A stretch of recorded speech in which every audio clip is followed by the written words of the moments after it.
The youth was 17 years old. His face had the temporary good looks of the teenager, but an observant eye could detect the unappealing lineaments of the man-to-be. He was of average height, with light blonde hair and blue eyes. He was somewhat short-sighted. His neck was too thick, his body spotty and, apparently, malodorous. His legs were spindly and his stomach protruded.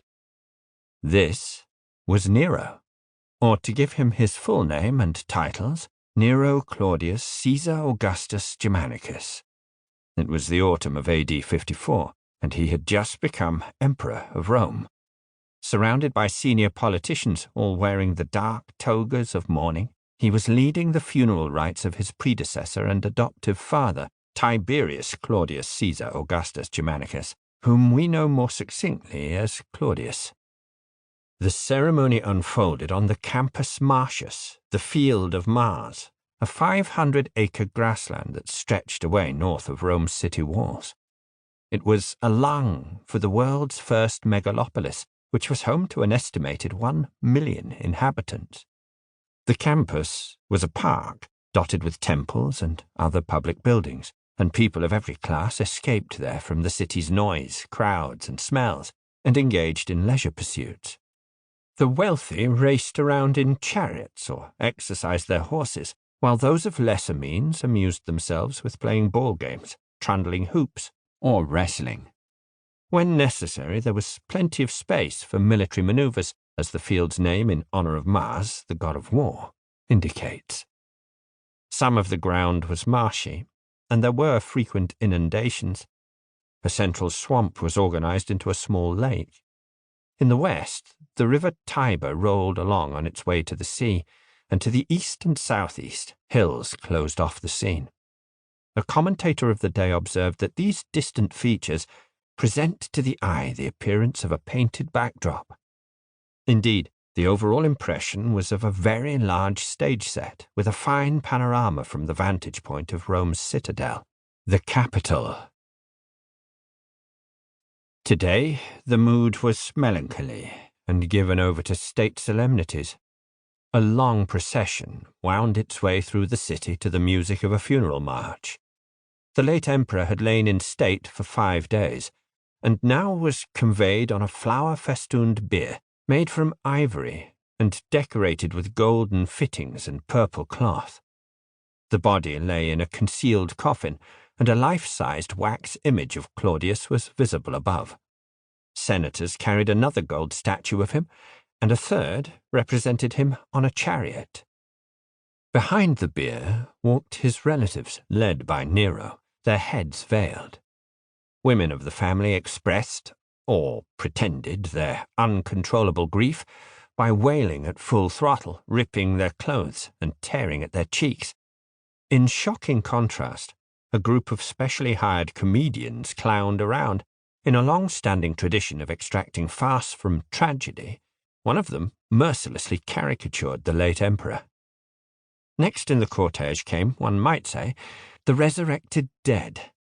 Down the generations, leading aristocratic clans commissioned realistic death masks, or imagines, made from wax, of their most distinguished members. These were worn at funerals by men who resembled the originals in body shape and size. They rode in chariots and were preceded by functionaries carrying the insignia of the public offices they had held in life. The long line of mourners paused in the Forum, the city's main square, and Nero, as his heir and next of kin, delivered a eulogy. Claudius's ancestors sat in a row on ivory chairs and listened to the youthful emperor deliver a polished speech in praise of his adoptive father's achievements. An impressed Greek historian asked who would not be inspired by the sight of these personalities from the past, all together and as if alive and breathing. Eulogy over, the cavalcade left the city and entered the green plain.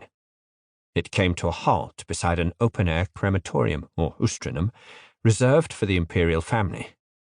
Between a circular iron fence and a white marble inner wall, black poplars shaded an enclosure where Claudius's pyre, an assemblage of wooden logs arranged in the shape of an altar and papered with dark leaves, was waiting. The corpse and the couch were placed on the top of the pyre, and Nero put a torch to the whole elaborate ensemble. Perfumes were thrown on the flames, also cups of oil, trinkets, well-used clothes, dishes of food that the deceased had especially liked, and other items of sentimental value. When the pyre had burned down, the embers were soaked in wine. The bones were gathered up, placed in an urn, and carried to the place of burial.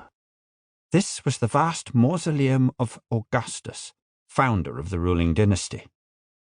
Erected about 75 years previously near the river Tiber, it was a short walk from the Ustrinum. One of the largest tombs in the ancient world, the monument stood about 150 feet high and 300 feet in diameter. Above a high drum built solidly of concentric rings of concrete faced with marble, rose an earthen mound covered with low-spreading evergreen junipers. On its apex stood a statue of Augustus that overlooked the city of which he was once the absolute ruler. A tunnel led from the entrance to an internal corridor that encircled a hall with wall niches that housed the burned detritus of the imperial dead in golden urns. In the centre of the mausoleum, a final chamber had been set aside for Augustus himself. Years had passed, and his descendants were numerous. There were few spaces left, but room was found for a new occupant. Nero watched as leading businessmen, barefoot and wearing unbelted tunics as tokens of grief, deposited what was left of Claudius in its niche. Nero's reign had well and truly begun.